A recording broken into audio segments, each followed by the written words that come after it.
¿Cómo están, chicos? Vamos a realizar el tema de la estequiometría. Hay que recordar que la estequiometría nos sirve a nosotros para poder determinar la cantidad exacta en un producto. Recordemos que este tema corresponde también el avance de las reacciones químicas. Te pido de que revises las reacciones químicas para poder comprender correctamente ese tema. Dentro de esta, el balanceo que necesitamos utilizar, aunque aquí hay que reconocer que las ecuaciones no son tan complejas como podrían ser en una reacción química. Acompáñame a entender mejor este tema. A mí me indica que parte de la estequiometría es obtener un producto determinado, un producto exacto, porque tú quieres obtener un producto correctamente exacto. Yo, por ejemplo, voy a utilizar aquí una cantidad de calcio, que voy a combinarlo con el ácido sulfúrico, produciéndome sulfato de cálcico y liberándome grandes cantidades o una cantidad determinada de hidrógeno gaseoso. Recuerda que este proceso es cuantitativo. Cuantitativo, ¿qué quiere decir eso? Que aquí se está produciendo cantidades exactas. Si yo quiero obtener, por ejemplo, 136 gramos de sulfato de calcio, ¿qué cantidad de carbono, de calcio, qué cantidad de sulfato de calcio voy a utilizar? Si utilizara, por ejemplo, 40 gramos de calcio más 98 gramos de sulfato de calcio, obtengo esta cantidad liberándome 2 gramitos de hidrógeno. Estas proporciones que están aquí, uno podría decir, profesor, él está definido entonces por su cantidad de su peso atómico. Puede ser, no necesariamente ahí, pero sí puede ser. Lo que queremos obtener nosotros es cantidades exactas. Para eso utilizamos la estequiometría. Para lo cual vamos a utilizar algunas leyes. Dentro de esta tenemos las leyes estequiométricas. La primera ley que vamos a utilizar vendría a ser la ley de la conservación de las masas. Esta ley de la conservación de la masa propuesta por el señor Antoine Lavoisier nos indican que en una estructura se debe mantener las masas equilibradas. Antes de hacer esto, recuerda tú perfectamente que nosotros tenemos que manejar el balanceo correcto en una ecuación química. Tú sabes perfectamente que aquí, por ejemplo, si tengo un carbono, aquí también voy a tener un carbono, ¿correcto? Si aquí tengo, por ejemplo, 2 hidrógenos, acá también voy a tener 2 hidrógenos. Le pongo la unidad. Si acá tengo 2 oxígenos, acá tengo 1 más 1, 2 oxígenos. Quiere decir que también está trabajando. Quiere decir que después de que la ecuación esté correctamente balanceada, yo evalúo. Si cada átomo de oxígeno vale 16 y cada carbono vale 12, en total tendré un 28 gramitos en ese lado de esa molécula. Si cada oxígeno vale 16 más 2 hidrógenos, que cada hidrógeno vale 1, voy a tener 18 gramitos. Como producto voy a obtener que aquí, que al sumar estos dos, tiene que darme la misma cantidad de suma del otro lado. Porque tú bien sabes, correctamente sabes esto, y por favor, no te vayas a olvidar esto nunca. Cuando tú hacías el tema de reacciones químicas anteriormente seguro, conocías con el nombre de primero a lo que está detrás de la flecha, con el nombre de reactivo, o también lo conocías con el nombre de reactante. Reactante, no te olvides, reactivo, reactante. Y lo que está delante de la flecha lo conocías con el nombre de producto. Y la cantidad de reactivo con el producto, ¿cómo tienen que ser? Enteramente iguales. Si acá, por ejemplo, hay 46, acá también tiene que haber 46. Pero acá yo esto suma 44. Quiere decir que al otro lado tendré 2 gramitos de hidrógeno. ¿Ok? ¿Qué es lo que me implica esto de forma general? Primero, que yo puedo tener dentro de una ecuación algo que ya está estructurado. Por ejemplo, la cantidad de masa que tiene A más B tiene que ser enteramente igual a la cantidad de masa de D más F.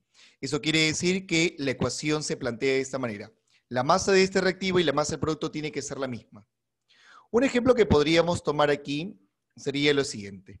Por ejemplo, si yo tengo, digamos, en el primer caso aquí, podría tener, digamos, que tendría C más D, donde me produce CD. Donde yo podría indicar automáticamente que voy a tener, por ejemplo, 20 gramitos de C, ¿está bien? 20 gramitos de él, y voy a obtener aquí 30 gramitos de D. Automáticamente yo podría pedirte quizá en un ejercicio que me calcules el valor de X. Y también, si haciendo un poquito más complejo esto, podría decirte también que si yo tengo en el segundo caso, Presta atención.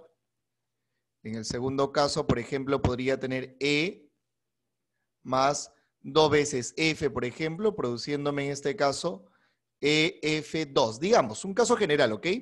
No quiero que pienses que hay algo estructurado ahí. Y yo te puedo decir que de él tengo 40 gramitos, de él no sé cuánto tengo, y aquí te puedo decir que tengo 120 gramitos. Y te puedo preguntar en ambos casos, te puedo hacer la pregunta, hallar, ok, mira, hallar el valor de X más Y. Ahí está, ¿por qué no? Aplicando la teoría, en este caso, de la ley de la conservación de la masa, yo podría indicarte lo siguiente. Según la ley de la conservación de la masa, yo podría decir que el valor que en este caso corresponde a X vendría a ser 20 más 30, porque tiene que ser igual al producto, vendría a ser 50 gramitos. El valor que vendría a ser Y, 40 más cuánto me da 120, entonces vendría a ser 80, ahí está, 80 gramitos. Entonces, ¿cuánto sería el valor de X más Y? Reemplazando estos, me estaría dando que sería 130 gramitos, ¿correcto? 130 gramitos. Y así tendríamos la estructura de este tipo de ejercicio, sencillo, ¿te das cuenta? Tenlo muy presente. ¿Qué es lo que me dice la ley de las proporciones definidas del señor Proust? La ley de las proporciones definidas nos indican a nosotros que ya hay una estructura, como el nombre lo dice, definido. Yo tengo una ecuación química, por ejemplo, que está correctamente balanceada de la molécula de agua, y lo que voy a hacer es ver cómo está estructurado definido. Por ejemplo, tenemos 4 gramos de hidrógeno más 32 gramos de oxígeno, me está produciendo 36 gramos de agua. Y eso es correcto. Cada hidrógeno vale 1, aquí hay 4, ahí está. Cada oxígeno 16, por 2 sería 32. Tú sabes que la molécula del agua vale 18 gramos, por 2, 36. O sea, ya está estructurado. ¿Qué pasaría, por ejemplo, si yo le saco la cuarta parte? Sería 1 gramo, aquí sería 8 gramos y aquí sería 9. ¿Qué pasaría si yo lo voy a duplicar? Aquí sería 2 gramos, acá sería 16 gramos. Pero por casualidad ahí me equivoco en un reactivo al momento de elaborar la experimentación y le pongo 18 gramos. ¿Quiere decir que ya no va a trabajar, ya no va a reaccionar? Sí reacciona. Lo que va a suceder es que aquí se está liberando, o mejor dicho, está sobrando. ¿Cuánto está sobrando? 2 gramitos, y a eso yo le llamo reactivo en exceso. El exceso no nos interesa. Lo que nos interesa es el que está en menor proporción, que en este caso sería el reactivo limitante. No te olvides. Y aquí me estaría dando 18 gramitos porque vendría a ser el doble de lo que estamos reaccionando. Entonces, ¿qué vendría a ser el reactivo limitante? El reactivo limitante es aquella sustancia que va a limitar o que va a determinar el producto en una reacción química. Más o menos hay que tratar de entender también, ojo, aquí vamos a poner un ojito al costadito, que el reactivo limitante es aquella, ojo, el reactivo limitante es aquella, ojito al paso. El reactivo limitante tiene que estar siempre, no te olvides, en moles, siempre. ¿Qué pasaría si, por ejemplo, nosotros vamos a indicar que tengo yo, digamos, hidrógeno molecular más oxígeno molecular y me está produciendo agüita? ¿Está bien? Y te puedo decir que tengo, por ejemplo, 16 gramitos de hidrógeno con 16 gramitos de oxígeno.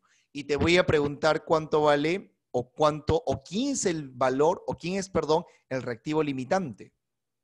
Yo no puedo saberlo, pero hemos dicho que el reactivo limitante tiene que estar en moles. Entonces, lo que voy a hacer es dividirlo entre su peso molecular. Si por ahí algunos me preguntan cómo que ahí, recuerda que el número de moles es igual a la masa entre el peso de la molécula, recuerda ello. Así que sería 16 entre 2, porque el peso atómico del hidrógeno es 1, hay 2, y acá sería 16 entre 32. Automáticamente yo podría decir lo siguiente. A ver, podría decir lo siguiente. 16 entre 2 me va a dar 8 moles. Y 16 entre 32 me va a dar 0,5 moles. Entonces, si nos preguntamos quién es el reactivo limitante, recuerda que tiene que ser el que está en menor proporción. ¿Y quién está en menor proporción en moles? Él. Él es el reactivo limitante, así me piden, y él es el reactivo en exceso que no utilizo. Recuerda que el exceso no determina nada. Si por ahí estás un poquito escéptico, podría decirte lo siguiente, un ejemplo bien práctico, que justamente lo podemos dar en clase. Mira, si tú tienes 8 panes y tienes 8 jamones y quieres producir pan con jamón, ¿está bien? Pongamos que tengo 8 jamones y 8 panes, automáticamente voy a tener 8 pan con jamón. ¿Qué pasaría si tengo 8 jamones y solamente 10 panes? O, bueno, 10 panes. Voy a seguir obteniendo 8 pan con jamón. Si sigo teniendo 8 jamones y ahora voy a tener 100 panes, voy a seguir obteniendo 8 jamones. ¿Qué quiere decir esto? Que la cantidad en exceso no está determinando el producto. ¿Quién está determinando el producto? El que está en menor proporción. Él vendría a ser el reactivo limitante. Él es quien determina la cantidad de producto. Recuerda ello, por favor, siempre. ¿Y qué me dice la tercera ley propuesta por el señor Dalton en 1802, una ley muy antigua, que es la ley de las proporciones múltiples? Que si yo tengo, por ejemplo, el átomo de azufre y voy a trabajar con el oxígeno, recuerda que el átomo de azufre puede utilizar para formar moléculas, ¿ok? Su estado de oxidación más 2, su estado de oxidación más 4 y su estado de oxidación más 6. En cualquiera de ellos va a poder formar las siguientes moléculas. Si en el primer caso utiliza el azufre con 32 gramitos y el oxígeno con 16 gramitos, forma el primero. ¿Está bien? Si el azufre, por ejemplo, utiliza 32 gramitos y el oxígeno ahora va a utilizar 32 gramitos también, formará este compuesto. Si el azufre utiliza sus 32 gramitos y va a utilizar el oxígeno ahora 48 gramitos, formará él. ¿Qué es lo que me dice Dalton? Que todo tiene una proporción múltiple. En el primer caso de 1 a 1, en el segundo caso de 1 a 2 y en el tercer caso de 1 a 3. Punto. No te olvides. Ahora, ¿qué es lo que nos dice la ley de las proporciones recíprocas? Esta ley, te comento, es una ley propuesta por Richard y Wentel, que es una ley bastante estructurada y casi formada matemáticamente.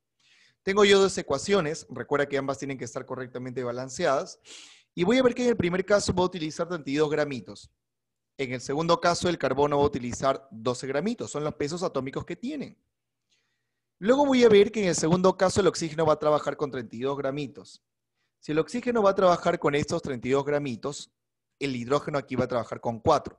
Quiero que te des cuenta de algo aquí, por favor. Si te das cuenta, aquí ellos están trabajando con la misma cantidad de gramitos, 32 gramitos. ¿Qué quiere decir esto? Que los otros que están ahí, que vendrían a ser esto, los puedo relacionar.